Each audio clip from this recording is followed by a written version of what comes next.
There are some incredible music production apps you can get for iOS and Android.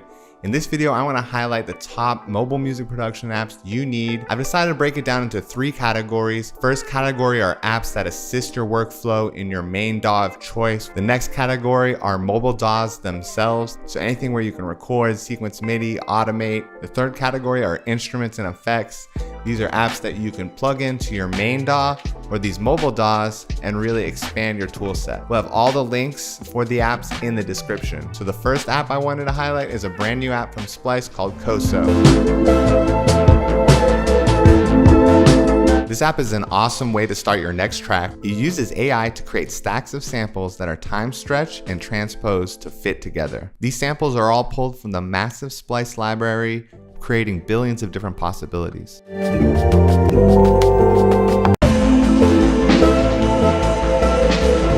Within a couple of minutes, you're really able to audition such a wide variety of sounds. And the beauty of the workflow with Koso is that you can access these sounds in the Splice desktop app later. This allows for a pretty seamless transition to your DAW so you can flip the samples however you may. So Koso is an amazing way to find samples, but what about MIDI? For that, I love an app called Suggester Scales and Chords by Matteo Rothier. This app is extremely useful if you have no music theory knowledge, and even if you do know theory, it's a refreshing way to approach chord progressions.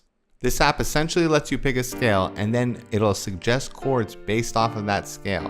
And as you can see, it has plenty of chord options.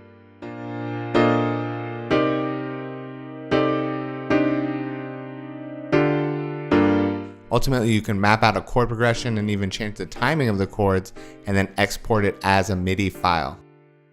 So now we found a great way to combine a sample and like MIDI mobile workflow, but what about mobile control of your DAW? If you use Logic or GarageBand, I highly recommend Logic Remote. There's some really useful things you can do in Logic Remote, like control playback for your clips and arrangement, to mixing your tracks and adding insert effects, as well as even controlling individual instruments. FL Studio users have IL Remote. Pro Tools users have Avid Control. And if you're using any other DAW, I would recommend Touch OSC. It uses an open format and the developers are good at updating it frequently.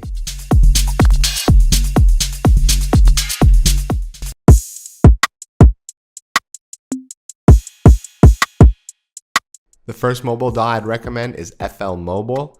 If you're already used to FL Studio's workflow, this will be really easy for you to pick up. The step sequencing and piano roll functionality are some of the best in any mobile DAW I've tried. It also has a pretty decent variety of playable instruments, and there's tools like key locking, which are pretty advanced for a mobile DAW.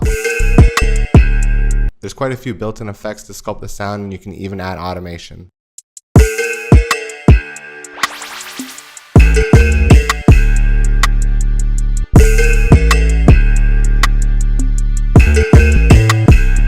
Next up is BandLab. This mobile studio really accelerates its sampling.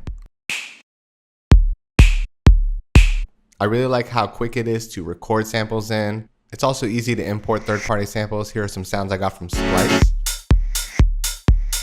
I also really like how BandLab handles effect presets. It's really easy to preview them on your tracks.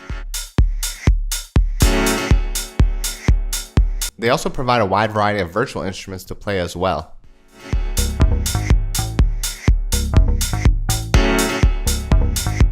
There are actually tons of great mobile DAWs at this point, but other ones I'd recommend are Caustic. This features a skeuomorphic design. It can be really fun to get lost with all the cables and knobs. The other one I'd recommend is Flip. This one's only for iOS, but it's one of the most fun to use on the list. It has a great UI and easy workflow. It also has very powerful sampling capabilities. So for the instruments and effects, the first instrument I'd recommend is Synth 1 by AudioKit. This free open source synth is very capable and a really great way to learn synthesis. However, this app is only for iOS. I did find for the instruments and effects specifically, iOS and Android had very different offerings. If you're on Android, I would recommend DRC. It's a basic 2-oscillator synth that's really easy to grasp. It also has some pretty decent presets.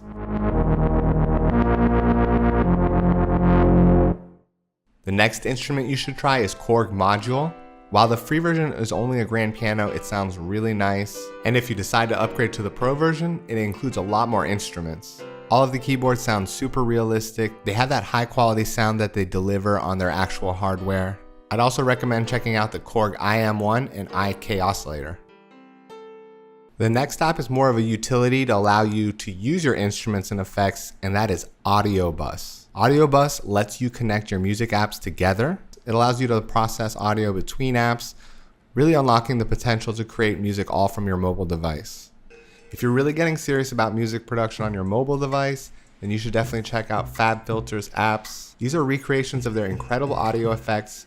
These are especially powerful if you're going to only produce on mobile. Combine this with apps like Audio Bus and you're really unlocking a lot of potential. So those are the mobile apps I think you should get if you're into making music. If you learned about any new apps or gained any inspiration, leave a thumbs up and subscribe to the channel. We're releasing videos weekly. As always, I hope you stay inspired, stay creative. I'll see everyone next time. Later, y'all.